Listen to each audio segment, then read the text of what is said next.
अस्सलामुअलैकुम नाज़रीन, फ़िल्में किसी भी मुआशरे की अक्कासी करती हैं। फ़िल्म एक ऐसा ज़रिया है जिससे आप अपनी बात लोगों के जहनों में फ़ौरी तौर पर बिठा सकते हैं, चाहे वो डायलॉग के ज़रिए हो या अदाकारी के हवाले से। फ़िल्म में आम इंसान से लेकर बड़े दौलतमंदों तक, झोंपड़ी से लेकर महलों तक, अमीर से गरीब तक, शरीफ से बदमाश तक और शराफत से उरियानियत तक, तमाम चीज़ों को उसी तरह मन्नो अवाम के सामने पेश किया जाता है जिस तरह वो आम जिंदगी में रूनुमा होती हैं। बस फ़र्क इतना है कि वो फिल्म में ज़्यादा बढ़ा चढ़ाकर पेश की जाती हैं। आज हम बात करेंगे कि पाकिस्तान की फिल्मों में फहाशी की इब्तिदा कहाँ से हुई, या ऐसे हैजान खेज मनाजर जो इंसानी अज़हान को बरंगेख्ता कर दें, वो कब स्टार्ट हुए। पाकिस्तानी इंडस्ट्री जिस दौर में अपने पाँव पर खड़ी हो रही थी, हर डायरेक्टर, प्रोड्यूसर और मुसन्निफ की भरपूर कोशिश थी कि वो अपनी फिल्म को अवाम में मकबूल करे। इसके लिए डांस से लेकर एक्टिंग, सेट, ड्रेसिंग और लाइटिंग तक में भरपूर मेहनत की जाती। लेकिन कुछ मनाजिर ऐसे भी फिल्माए जाने लगे जिनको अगर ना भी फिल्माया जाता तो फिल्म को कोई फ़र्क ना पड़ता, और उनमें बाज़ ऐसी फिल्में भी शामिल है जो बेइंतहा मकबूल हुई। और ऐसे मनाजर की इन फिल्मों में कतन ज़रूरत नहीं थी। इन मनाजर की अक्सबदी में उन फनकारों पर इल्ज़ाम देना शायद गलत होगा जिन्होंने ये किरदार अदा किए, क्योंकि फनकार हमेशा डायरेक्टर के ताबे होते हैं, और अगर ये कहा जाए कि वो इनकार का हक रखते हैं तो ये बात भी गलत नहीं। खैर, तमाम इन बातों से कतई नज़र आज हम इस बात का जिक्र करेंगे कि पाकिस्तानी फिल्मों में फहश मनाजर की इब्तिदा कब हुई। 1948 की पहली फिल्म तेरी याद से लेकर अब तक बहुत सी फिल्में ऐसी हैं जिनके प्रिंट दस्तयाब नहीं। लिहाजा इस ज़िम्न में हमें जिस पहली फिल्म में पहला ऐसा मंजर दिखाई देता है जिसे हम उस दौर का फहश मंजर कह सकते हैं, तो वो 1959 की फिल्म नींद है, जिसमें नूरजहां, नीलो और निगहत सुल्ताना मेन रोल्स में थी। इस फिल्म में खुल्लम खुल्ला निगहत सुल्ताना को एक ऐसी आवारा औरत के रूप में दिखाया गया जो पैसे की खातिर अपना जिस्म तक बेच सकती है। नूरजहां और नीलो इस फिल्म में बहनों के किरदार में जलवागर हुई, और उस दौर के हिसाब से जो बोल्ड सीन शूट हुआ वो इन दोनों पर ही था, और ये सीन था लिप टू लिप किस। क्या है?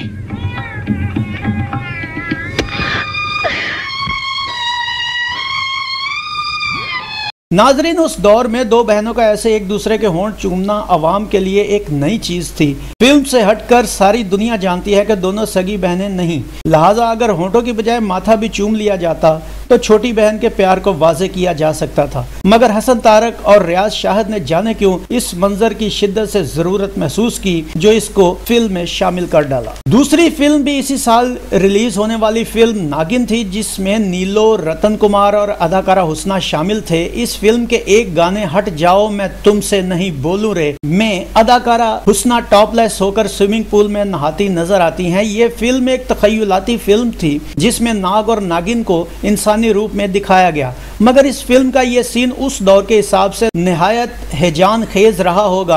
हुस्ना कम सिनी और जवानी के दरमियान खड़ी थी, जो एक साल पहले यानी 1958 की फिल्म जाने बहार में सुधीर और मुसर्रत नजीर की बेटी के रूप में नजर आई, और वाकई जाने बहार में हुस्ना नहायत कम सिन थी। लेकिन एक साल बाद ही खलील कैसर ने उनकी ये कम सिनी और उभरती हुई जवानी कैश करवाने में देर ना की।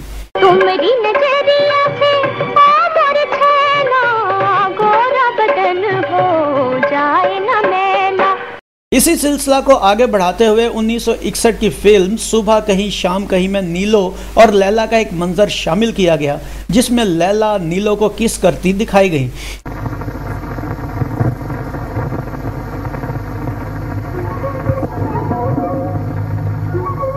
Director M.A. रशीद को न जाने इस मंजर की जरूरत क्यों महसूस हुई। हालांकि फिल्म के सीन में लैला नीलो को सिर्फ एक इत्तला देने आती हैं जो कैद में होती है। न जाने इतनी परेशानी में किसका और कैसे मन मचल जाता है कि ऐसे हालात में भी चुम्मी लेना जरूरी हो जाता है।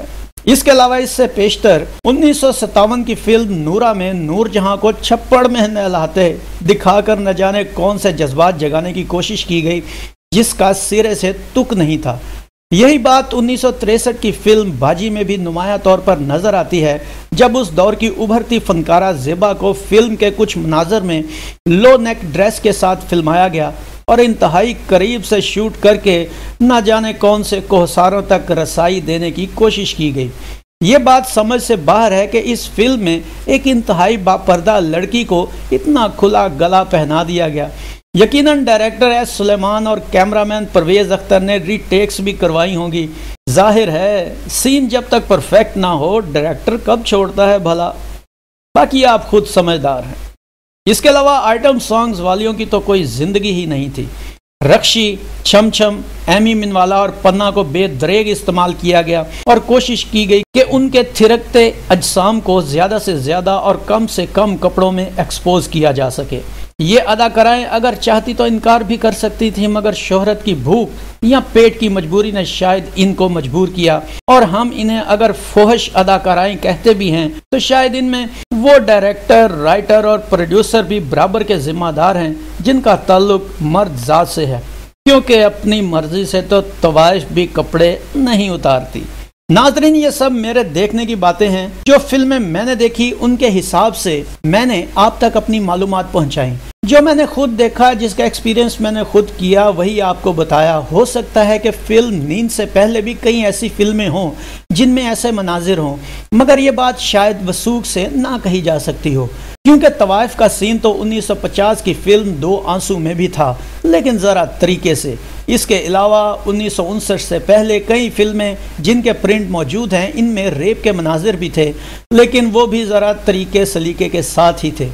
लामहला नींद के इस किसिंग सीन के बारे में हम कह सकते हैं कि बिलाशुबा इससे ही फिल्मी दुनिया में बोल्ड मनाजिर की भरमार हुई हो। मुसर्रत नज़ीर के बारे में सुना जाता है कि वो एक बोल्ड अदाकारा थी और गुलफाम फिल्म में उनके कुछ बोल्ड सीन्स भी थे। लेकिन अगर हम ज़हर इश्क फिल्म जो 1958 में रिलीज़ हुई, इसकी मिसाल ले लें तो बात आ जाती है प्रोड्यूसर और डायरेक्टर पर। ज़हर इश्क में मुसर्रत नज़ीर एक बेबाक आशिका के रूप में नज़र तो आई, मगर उनकी ड्रेसिंग में कहीं भी फहाशी का गुमान नहीं होता था। इसके अलावा 1955 की पाटे खान में भी वो एक कॉल गर्ल के रूप में नजर आई, मगर ज़हर इश्क में डायरेक्टर मसूद परवेज और प्रोड्यूसर ने, जबकि पाटे खान में M.A. रशीद ने बहसियत डायरेक्टर मुसर्रत नज़ीर से कोई काबिल इतराज़ सीन नहीं करवाया। कुछ मेरे दोस्त जो यूट्यूबर हैं उनका मैं बहुत एहतराम करता हूँ, फिल्मी सनत में फहाशी की इब्तदा 1962 की फिल्म गुलफाम से करते हैं, लेकिन उनके वीडियोज़ में कोई प्रूफ देखने में नहीं आया। बल्कि जो नंगे मोडे वाली मुसर्रत नज़ीर की तस्वीर इसमें दिखाई गई है, वो फिल्म शहीद का एक सीन है जिसमें मुसर्रत नज़ीर कबीले के सरदार अलाउद्दीन पर रेप का इल्ज़ाम लगाती है, और यकीनन वो सीन फिल्म की डिमांड भी हो सकता था। तो नाज़रीन, ये था एक मुख्तसर सा जायजा कि पाकिस्तान में फोहश अदाकारी की इब्तिदा कब हुई या पाकिस्तान में फोहश सीन्स की इब्तिदा कब हुई। ये मेरी ज़ाती राय है, क्योंकि ये फिल्में मैंने खुद देखी और मैंने इनसे एनालिसिस किया। इनसे आपका मुत्तफिक होना ज़रूरी नहीं है। मेरा काम था मालूमात हासिल करना और आप तक पहुँचाना। उम्मीद है आपको हमारा ये वीडियो पसंद आया होगा। अगर हमारा ये वीडियो पसंद आया हो तो इसे लाइक कीजिए, हमारे चैनल को सब्सक्राइब कीजिए और बेल आइकॉन को दबाना मत भूलिएगा, ताकि हमारा आने वाला हर नया वीडियो आप तक पहले पहुंचे। कमेंट्स बॉक्स में अपनी राय का इजहार ज़रूर कीजिए, जो हमारे चैनल और हमारे नाजरीन के लिए मज़ीद मालूमात का सबब बने। इस वीडियो को शेयर कीजिए ताकि हमारी यह मालूमात आपके ज़रिए दूसरों तक भी पहुँचे। गुलफाम को इजाज़त दीजिए। अगले वीडियो में साल 1964 की फिल्मों के साथ आपके सामने एक नए रंग से हाजिर होंगे। अपना बहुत सा ख्याल रखिएगा। अल्लाह आपका हामी और नासिर हो। अल्लाह हाफिज़।